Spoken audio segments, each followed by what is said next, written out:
Oh my god, we are here! Bleach has returned after 12 years! 10 years. 10 years. Sorry, it was 9 years and some change. We got Bleach returning to us once again. Welcome back, everybody. It's your boy, DB Phoenix. And we are going to review the first episode of Bleach in, of course, 10 years. So we start off this episode with the main villain. I am not going to put spoilers in these reviews because reasons. We're going into this blind for the anime only watchers, which I mean by now, if you haven't watched it, you haven't read the manga, this is the best time to do it. This is the absolute peak time to do it. Pick up, go to your local bookstore and read some Bleach, because this is about to get crazy. If you know, you know. So we start off with this man talking to us about after 900 years, after 90 years, after 9 years, etc., etc. Setting up what we have to assume is the main focus of this new arc. And we jump immediately into the 9th division, talking about disappearances and talking about the mass wipeouts of hollows. Then we get to see Mayuri. I'm telling y'all right now, just the animation with this one scene alone, chef's kiss. It is chef's kiss, my people. It is beautiful. It is so crisp. It is so smooth. And then we jump right into the opening. And we jump right into the action, where we get to see Karakura Town in the new way that it is now being portrayed and drawn. And we get to see 2 new Shinigami. They're not really, I'm just going to say it straight right now, they're not really that important. They're just relevant for the first, I would say, few parts. Literally the beginning of this arc, that's all they're worth knowing about. They are trying to be the new substitute Shinigami, since they are trying to not rely on Ichigo anymore. But they are not all that experienced. You get the same feeling like how that flashback with Kira, with Shuhei, and I think Momo was part of that group. Yeah, Momo was in that group, where they were attacked by these hollows and were saved by Aizen, Gin, and Tozen. It's the same situation here, where it's like the girl gets attacked and the guy gets obliterated, and then they get saved by the main characters. First off, you see the entire cast just stunt their new appearances in the new animation, I will say once more. Then you get the cool introduction to this. Like, you see Orihime healing up one of them and using one of her new abilities to attack a hollow. Then you get her name card, which is beautiful. Then you see Chad using the left arm of the giant to do, and he pushed the hollow to the building, and it does a skull. It actually makes a skull, and it's like, bro, that is beautiful. That, I promise you guys, this was not in the manga. This one scene was not in the manga at all. None of it was. So after that, you see Uryu uses Hiyarinkaku. And when I tell you they animated this beautifully, they show you when they're using these flash steps. Like, his Quincy one is so beautifully animated. He uses arrows. You get to see the new animation for Quincy arrows now, which is beyond beautiful. It's light blue with sparkle effects. And it even makes a cool little sound effect, like swishing. Not swishing, but it's like a jingly swishing sound, which is peak. It's peak. I'm telling y'all, it's peak. So then, move over to the substitute Shinigami, Ichigo freaking Kurosaki, my ladies and gentlemen. He pops up.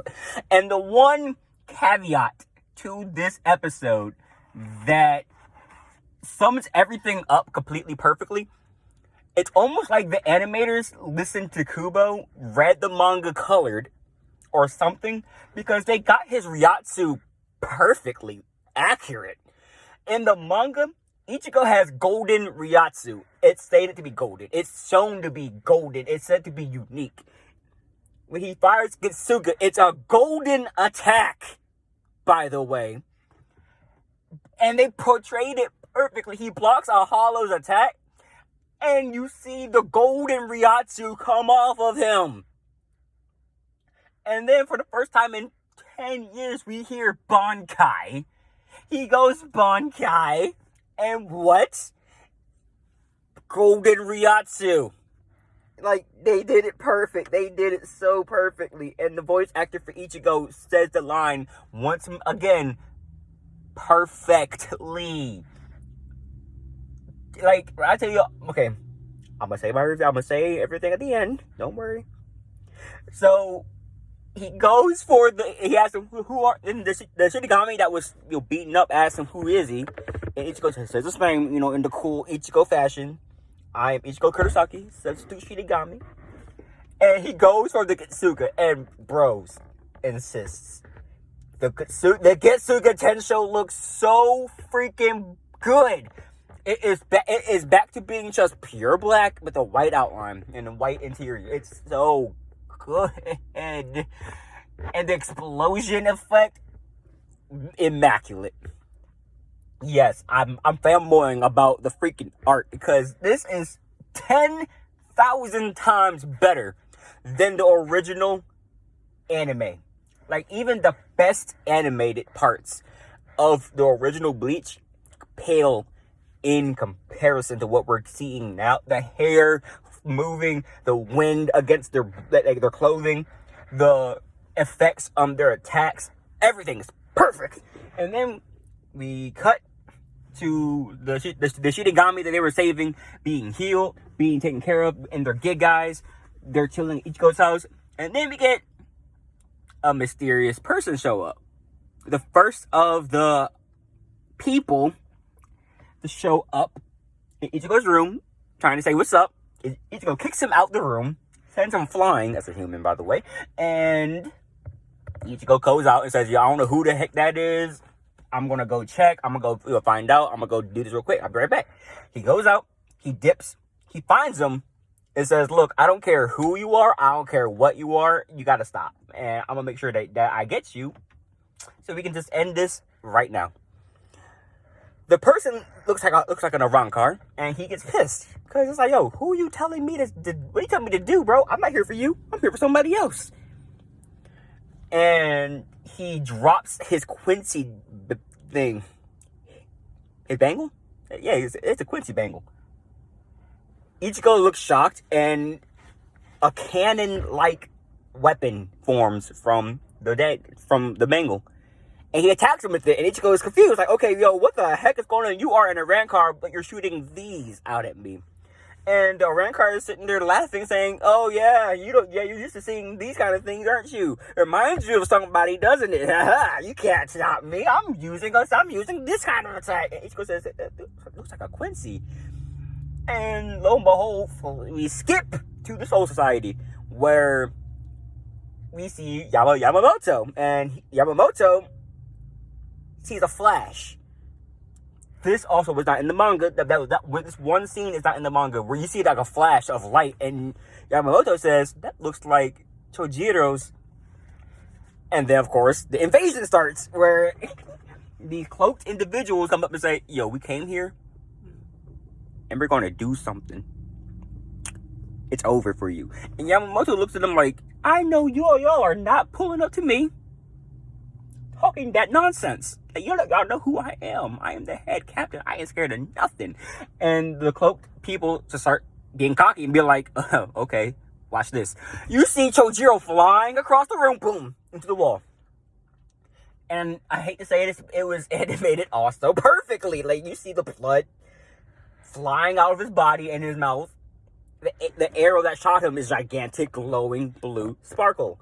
Huh, that sounds familiar. It's a Quincy, because that's what we saw Uryu do. So, and the most amazing feat of speed to be animated in Bleach, to this day, you see Yamamoto just fade. Grabs Chojiro, breaks the weapon, and stares these men down. Cut back to Karakura Town. Ichigo is fighting off this Rancor Quincy-like guy. And this Quincy guy is just taunting him repeatedly, saying, oh man, it's almost like you can't do anything against me. Oh, I'm too much for you. You might need to use your Bankai if you can't do anything. Ichigo is like, yo, I know you're taunting me. I know that you're trying to bait me to doing this, but I want to know who the heck you are to think you're going to be doing this to me.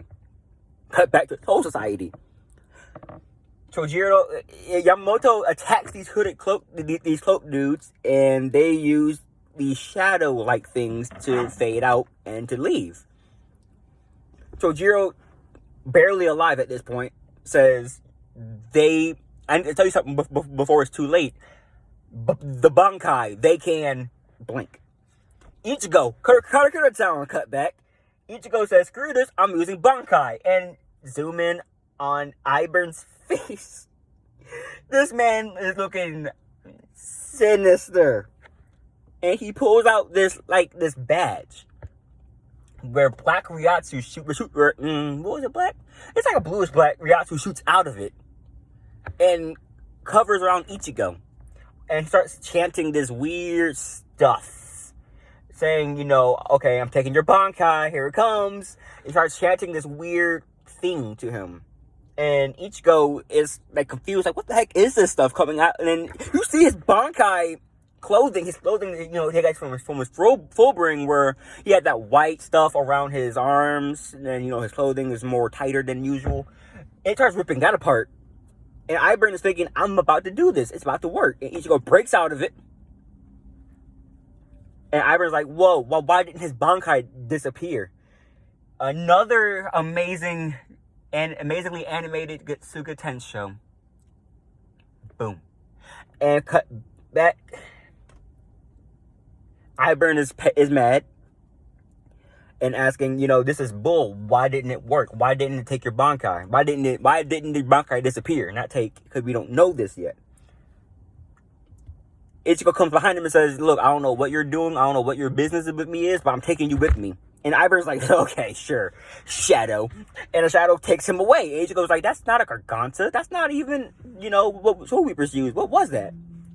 We cut to this weird palace in the darkness, in the icy landscape. The hooded people are walking up. We see Iburn kneeling, already defeated. And one of them takes off the robes and starts mocking this guy, saying, look at you. You couldn't even handle it one little mission. That's so cute. And look at you bowing to me. And this man shoots his arm clean off and says, yo, I don't like conflict. You need to stop right now. And he tells him to give his report on building peace. And this man looks so much like Zangetsu. I wonder why. Now, reviewing back over to this entire episode, animation was spotless. Animation was beautiful. The way they did everything 1-to-1 on how the manga goes is perfect. We covered, I think, 3 chapters? I think it was 3 chapters we covered in this one episode. And it was done beautifully. We skipped in the 2 or 3 chapters that it was covering. We did not lose any bit of the story. Everything was covered. Everything was hit upon perfectly. And I honestly can't wait for next week to see just how they do the next part that's coming up. So honestly, I want to know what you guys think about this episode and how y'all think this was handled, how y'all think it was animated, how you think it was, the mood was set. Because even down to the time of day, it was like a sunrise situation going on, and it was drawn beautifully. You could see the sunrise slowly starting to brighten up the area, and it was amazing. You saw every step of how they were doing things. Ichigo was flying under a bridge, and water was kicking up. His clothes were flapping around. His hair was moving. He went Bankai, and then you get to see their energy coming. It was beautifully done. I love how the Quincy's attacks now have a different effect. I love how Getsuga Tensho looks a lot more vibrant. I honestly can't wait to see how this goes, and I'm here for it. I'm really here for it. I gave this entire episode a 10 out of 10. The best Bleach episode I think I've seen, next to Ichigo waking up as quote unquote Vasto Lorde Ichigo versus Ukuroha. This is the best episode so far. It's the first episode. We have, I think, 14 more to go. I think, I forgot how they're broken up. I think it's 14 every season. Well, we're in for a good run. So I will see y'all in the next video. Thank you for watching. Oh. Post-editing DB Phoenix here. I completely forgot to mention that they brought back the freaking theme music that we have not heard. We have not heard the singing version of Ichigo's theme music since Aizen stopped it. Aizen stopped the theme music for the entire series, and it came back. It came back. Our goat has his theme music back, and it was beautiful to hear it. All right, that's all I had to say. Thank you guys for listening.